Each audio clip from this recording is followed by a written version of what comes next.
किसान भाइयों बहनों नमस्कार। आप देख रहे हैं दूरदर्शन किसान। स्वागत है आप सभी का कार्यक्रम कृषि दर्शन के आज के अंक में। मैं हूं आपके साथ ज्योत्सना।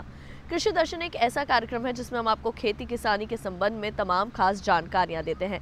आज के कृषि दर्शन कार्यक्रम में लेकर आए हैं आपके लिए 3 सेगमेंट, किसान और विज्ञान, कृषि स्टार्टअप और फार्मिंग इंडिया। तो फिर आइए आज के कृषि दर्शन कार्यक्रम की शुरुआत करते हैं। तो आइए देखते हैं हमारा पहला सेगमेंट, किसान और विज्ञान। किसान भाइयों बहनों, कृषि एवं किसान कल्याण मंत्रालय द्वारा पहली बार जायद समर कैंपेन पर 1 दिवसीय राष्ट्रीय सम्मेलन का आयोजन 24 जनवरी को नई दिल्ली पूसा में किया गया। इसमें कृषि एवं किसान कल्याण मंत्री पुरुषोत्तम रुपाला जी ने शिरकत की। आइए दिखाते हैं इस पर आपको एक खास रिपोर्ट।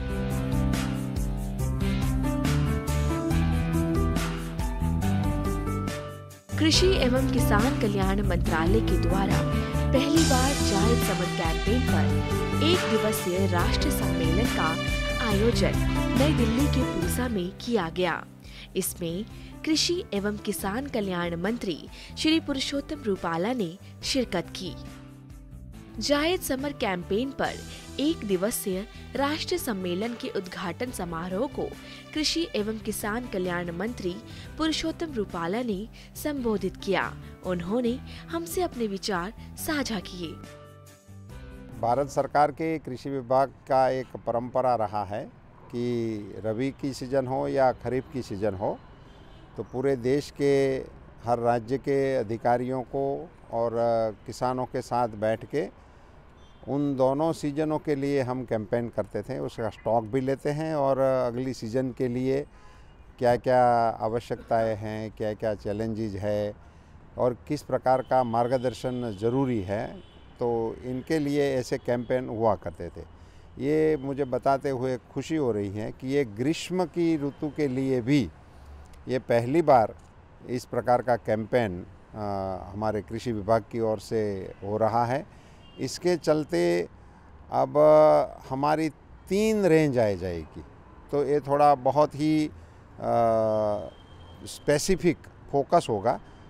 ग्रीष्म के इस कालखंड में जो भी हमारे क्रॉप्स हैं उसमें किस प्रकार के क्रॉप्स को हम प्रमोट कर सकते हैं, क्या आवश्यकताएं हैं, क्या चैलेंजेस हैं, तो इसका मार्गदर्शन करने के लिए आज का ये कार्यक्रम है। कृषि एवं किसान कल्याण मंत्रालय के सचिव संजय अग्रवाल ने जायद समर कैंपेन के बारे में अपनी राय व्यक्त की। माननीय प्रधानमंत्री जी ने विजन है उनका कि 2022 तक किसानों की इनकम बढ़े, और इस दिशा में पूरी मिनिस्ट्री, पूरी सरकार सारा काम कर रही है। और जाहिर है इनकम तभी बढ़ती है जब हर संसाधन का, हर एसेट का पूरा उपयोग किया जाए। जायद, कुछ स्टेट में जायद कहते हैं, डिफरेंट नाम स्टेट्स में लिया जाता है। मोटे तौर पे समर में जो हमारी लैंड है उसका कैसे उपयोग किया जाए, चाहे उसमें क्षमता बढ़ाई जाए, उसकी लैंड की फर्टिलिटी बढ़ाई जाए, चाहे उस लैंड से डिफरेंट चीज़ ली जाए, क्या ली जाए, इस दिशा में आज चर्चा होगी। और ये मुझे बहुत खुशी है कि पहली कॉन्फ्रेंस है, पहली बार भारत सरकार ने ये इनिशिएटिव लिया है जिसमें जायद कॉन्फ्रेंस की बात की जा रही है। यहाँ पे सारे स्टेट के सेक्रेटरीज आएंगे। यहाँ पे हम लोग जो बात करेंगे जायद में क्या क्या किया जा सकता है, समर क्रॉप में क्या किया जा सकता है, पल्सेस के क्षेत्र में क्या किया जा सकता है, ऑयल सीड के क्षेत्र में क्या जा सकता है, ज़मीन की उर्वरक क्षमता बढ़ाने के लिए क्या क्या प्रयास किए जा सकते हैं, क्या स्ट्रैटेजीज़ हैं, क्या भारत से सपोर्ट से उस बारे में बात की जाएगी। दूसरी, पीएम आशा एक स्कीम ली गई थी जिसके एमएसपी में खरीद के बात की गई थी। पीएम आशा के काफ़ी सकारात्मक परिणाम आए हैं, पल्सेस का प्रोडक्शन काफ़ी बड़ा है, उसके बारे में वहाँ पर चर्चा की जाएगी कि उसमें क्या चीज़ और ऐड किया जाना है। इधर हाल के समय में ई-नैम के अंतर्गत इंटरस्टेट ट्रेड में काफ़ी चीज़ फ़ायदा हुआ है। मुझे बताते बहुत खुशी है कि कल पहला राजस्थान गुजरात की जो ट्रेड हुआ, सबसे पहले उत्तर प्रदेश और कुमाऊं के बीच में, उत्तराखंड के बीच में ट्रेड स्टार्ट हुआ था।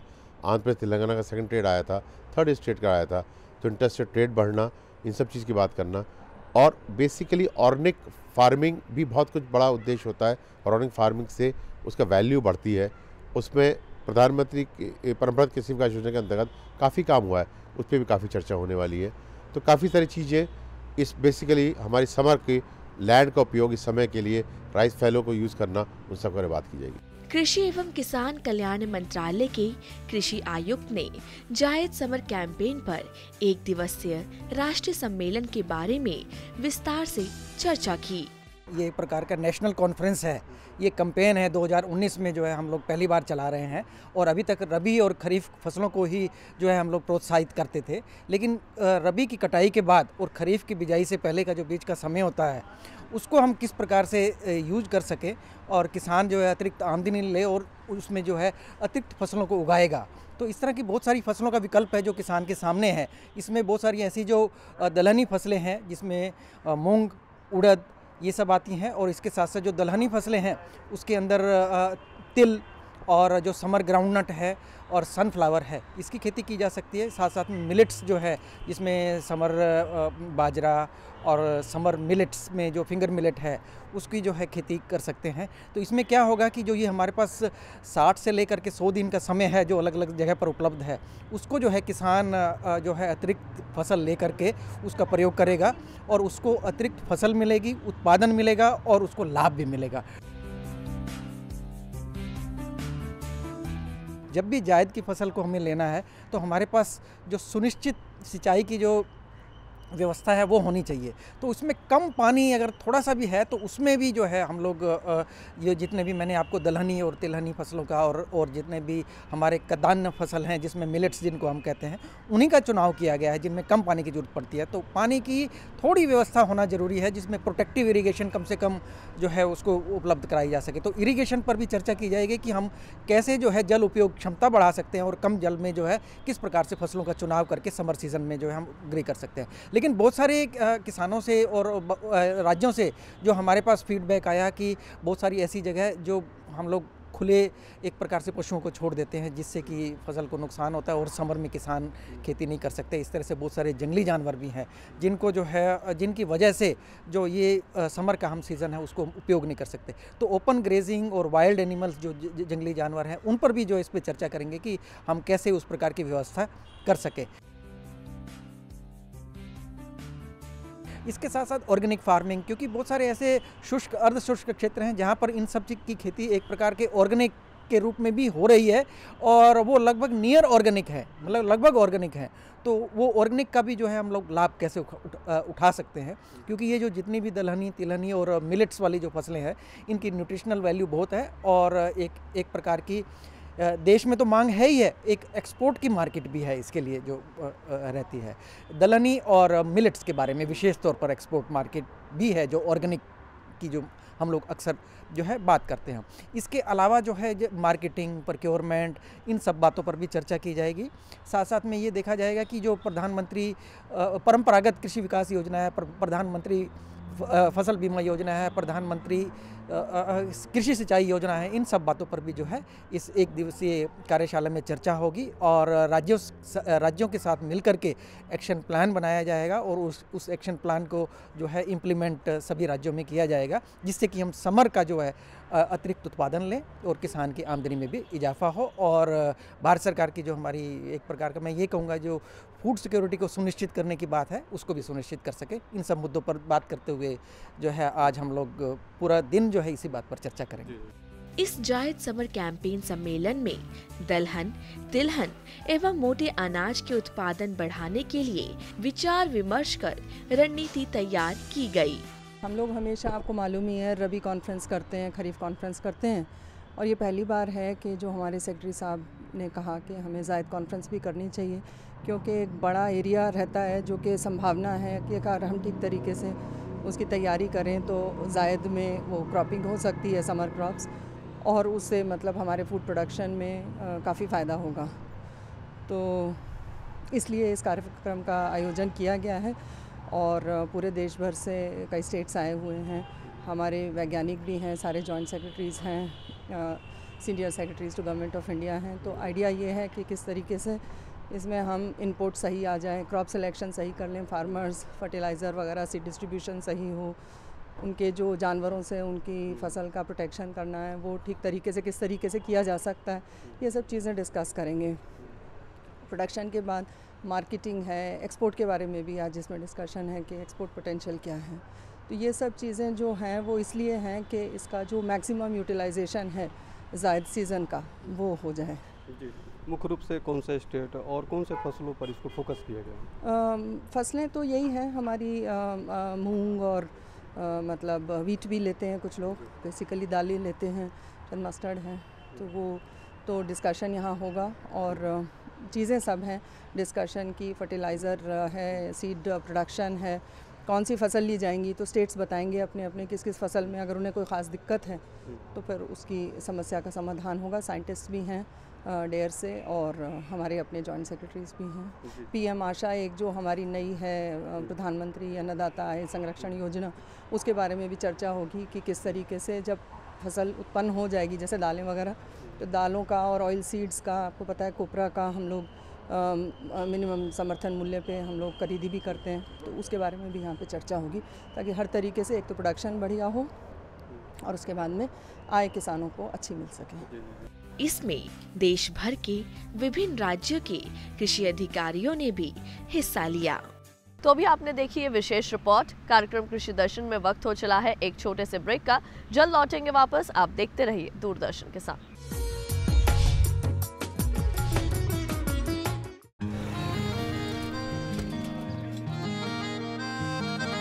क्या बात है भाई, आजकल तो काफी खुश नजर आ रहे हो। क्यों ना हो, अब मैं ऑर्गेनिक खेती जो कर रहा हूँ ये पूरा प्राकृतिक है, ऑर्गेनिक है। इसमें हमारे खेत, हमारी फसल और हमारी जेब सब फायदे में होते हैं और इसमें लागत भी कम है। जी हाँ, आप भी ऑर्गेनिक खाद का प्रयोग करें, अपनी फसल और मिट्टी को तंदुरुस्त बनाएं और आपकी आमदनी में इजाफा करें। अधिक जानकारी के लिए किसान call centre toll free number 1800-180-1551 पर कॉल करें और लॉग ऑन करें kisan.gov.in और farmer.gov.in। कृषि और किसान कल्याण मंत्रालय द्वारा किसान हित में जारी। किसान भाइयों गांठ बांध लो, गांठ बांध लो, बात बहुत है काम की, समृद्धि के पैगाम की। मिट्टी के मिजाज को समझो, मिट्टी के हर राज को समझो, मिट्टी की तुम जांच कराओ, मुफ्त सॉइल हेल्थ कार्ड ले जाओ। कभी मुनासिब बीज लगाओ, सही किस्म की खाद ले आओ, जितनी जरूरी उतनी डालो, सही मात्रा खुद पहचानो, इसको अपना मंत्र बना लो, मिट्टी की सेहत को जानो। बात बहुत है काम की, कम लागत अधिक वरदान की। किसान भाइयों गांठ बांध लो, आज ही मिट्टी की जांच कराएं। राज्य सरकार के कृषि अधिकारी से संपर्क करें और मुफ्त में सॉइल हेल्थ कार्ड पाएं। कृषि और किसान कल्याण मंत्रालय द्वारा किसान हित में जारी। ब्रेक के बाद एक बार फिर आप सभी का स्वागत है कार्यक्रम कृषि दर्शन में। तो आइए कार्यक्रम में बढ़ते हैं आगे और देखते हैं कि क्या है आज के हमारे सेगमेंट कृषि स्टार्टअप में खास आपके लिए।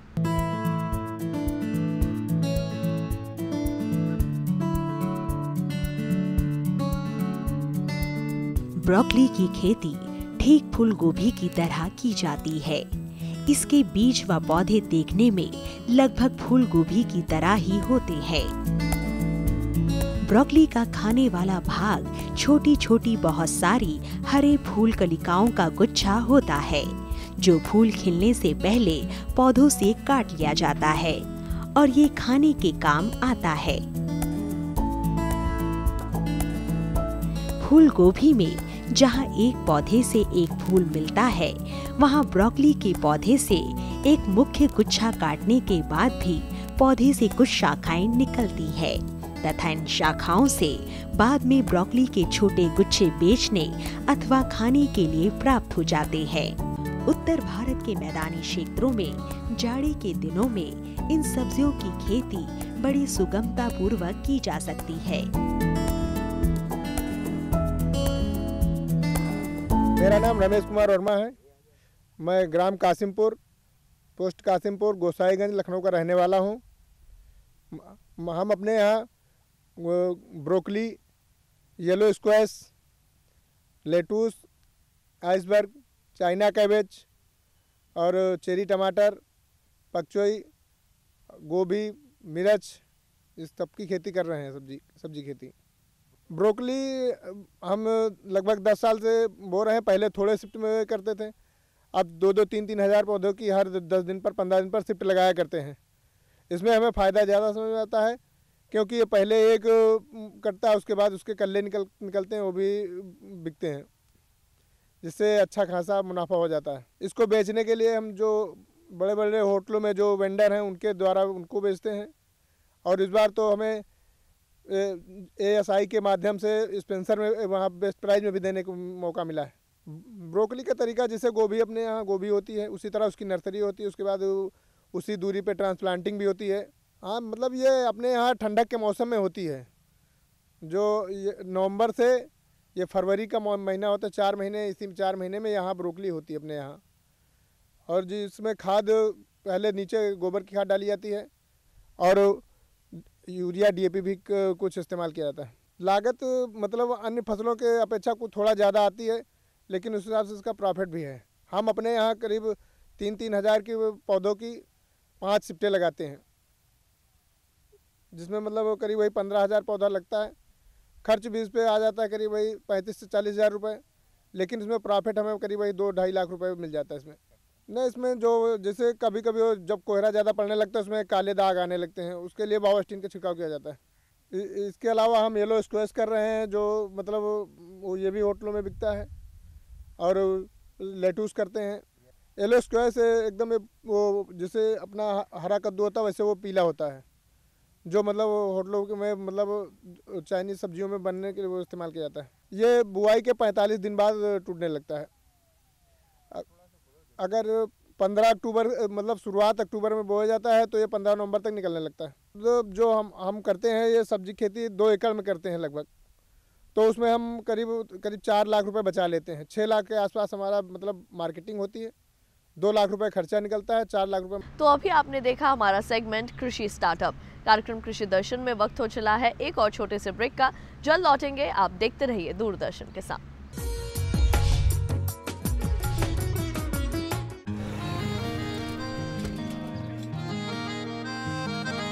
क्या बात है भाई, आजकल तो काफी खुश नजर आ रहे हो। क्यों ना हो, अब मैं ऑर्गेनिक खेती जो कर रहा हूँ ये पूरा प्राकृतिक है, ऑर्गेनिक है। इसमें हमारे खेत, हमारी फसल और हमारी जेब सब फायदे में होते हैं, और इसमें लागत भी कम है। जी हाँ, आप भी ऑर्गेनिक खाद का प्रयोग करें, अपनी फसल और मिट्टी को तंदुरुस्त बनाएं और आपकी आमदनी में इजाफा करें। अधिक जानकारी के लिए किसान call centre toll free number 1800-180-1551 पर कॉल करें और लॉग ऑन करें kisan.gov.in और farmer.gov.in। कृषि और किसान कल्याण मंत्रालय द्वारा किसान हित में जारी।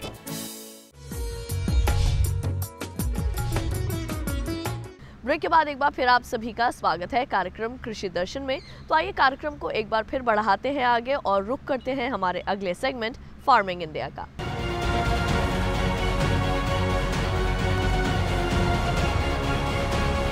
इलेक्ट्रॉनिक राष्ट्रीय कृषि बाजार या ई-नाम की परिकल्पना इलेक्ट्रॉनिक व्यापार पोर्टल के रूप में की गई है, जिसमें कृषि से संबंधित उपजों की बिक्री के लिए एक एकीकृत राष्ट्रीय बाजार बनाया गया है।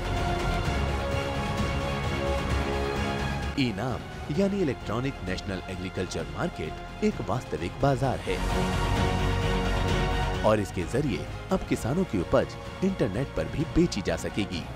ये ऑनलाइन पोर्टल स्थानीय स्तर पर रहकर भी व्यापार के लिए राज्य के बाहर के खरीदारों को सक्षम बनाता है। अब तक 585 विनियमित थोक बाजारों को ई-नाम में जोड़ा जा चुका है। ई-नाम पर व्यापार के लिए 90 उपजों को चुना गया है, यानी इस पोर्टल पर 90 कृषि उपजों की खरीद फरोख्त की सुविधा दी गई है। ई-नाम कृषि से संबंधित उपजों के लिए एक एकीकृत राष्ट्रीय बाजार का निर्माण करने के लिए मौजूदा APMC मंडी का एक प्रसार है। ई-नाम पोर्टल सभी एग्रीकल्चर प्रोड्यूस मार्केट कमेटी यानी APMC से संबंधित सूचना और सेवाओं के लिए एक ही स्थान प्रदान करता है। इसमें उपज के आने और उनकी कीमतों को तय करने, व्यापार प्रस्तावों को खरीदने और बेचने, व्यापार प्रस्तावों पर प्रतिक्रिया के लिए प्रावधान शामिल है। ई-नाम राज्य एवं राष्ट्रीय दोनों ही स्तर पर ऑनलाइन व्यापार मंच के जरिए बाजारों की प्रक्रियाओं को व्यवस्थित करने के लिए प्रोत्साहित करता है। इस पोर्टल से किसानों को कई फायदे हो रहे हैं। इससे मांग एवं आपूर्ति पर आधारित वास्तविक समय मूल्य प्राप्त किया जा सकता है। नीलामी प्रक्रिया में पारदर्शिता आई है। अपनी उपज की गुणवत्ता के अनुसार मूल्य प्राप्त किए जा सकते हैं। ऑनलाइन भुगतान, बेहतर गुणवत्ता वाले उत्पाद की उपलब्धता के जरिए किसान को राष्ट्रव्यापी बाजार की पहुंच बढ़ रही है। उपभोक्ता को उचित मूल्य पर उत्पाद उपलब्ध करा रही है। एपीएमसी में किसान उपज को फसल की कटाई के बाद बेचने के लिए लाते हैं। कृषि से संबंधित सामग्रियों के व्यापार को तालुका या तहसील या ज्यादा से ज्यादा जिला स्तर के स्थानीय मंडी तक ही सीमित करता है। एक राज्य के लिए एक ही एकीकृत कृषि बाजार नहीं होता है और उसी राज्य के भीतर किसी एक बाजार क्षेत्र से किसी दूसरे बाजार क्षेत्र में जाने वाली उपज पर लेन देन शुल्क भी लगता है। एक ही राज्य के विभिन्न बाजारों में व्यापार के लिए एकाधिक लाइसेंस आवश्यक है। ये सभी कृषि अर्थव्यवस्था को नुकसान पहुंचाने का काम करते हैं। इन सब से ई-नाम छुटकारा दिला रहा है। किसानों के लिए ई-नाम अपनी नजदीकी मंडी में बिक्री के लिए अधिक विकल्पों को लाने का काम करता है। मंडी में स्थानीय व्यापारी के लिए ई-नाम माध्यमिक व्यापार के लिए बड़े राष्ट्रीय बाजार तक पहुंचने का अवसर प्रदान करता है। ई-नाम मंच के माध्यम से स्थानीय मंडी स्तर पर व्यापार में सीधे भाग लेने के लिए सक्षम होने से थोक खरीदारों, निर्यातकों की लागत भी कम हो जाती है। ये पोर्टल किसान को अपनी उपज को राष्ट्रीय स्तर पर बेचने का अवसर देता है। स्थानीय व्यापारी उपज के लिए बोली लगा सकते हैं। अन्य राज्यों में बैठे हुए व्यापारी भी इलेक्ट्रॉनिक प्लेटफॉर्म पर बोली लगा सकते हैं।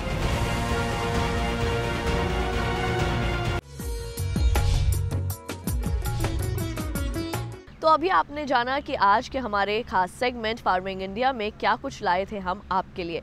किसान भाइयों बहनों, कृषि दर्शन आपका अपना कार्यक्रम है। इस कार्यक्रम के लिए अगर आप अपने कोई सुझाव देना चाहते हैं तो आप हमें पत्र लिख सकते हैं। हमारा पता है कृषि दर्शन, कमरा नंबर 10, CPC दूरदर्शन, खेलगांव, नई दिल्ली 110049।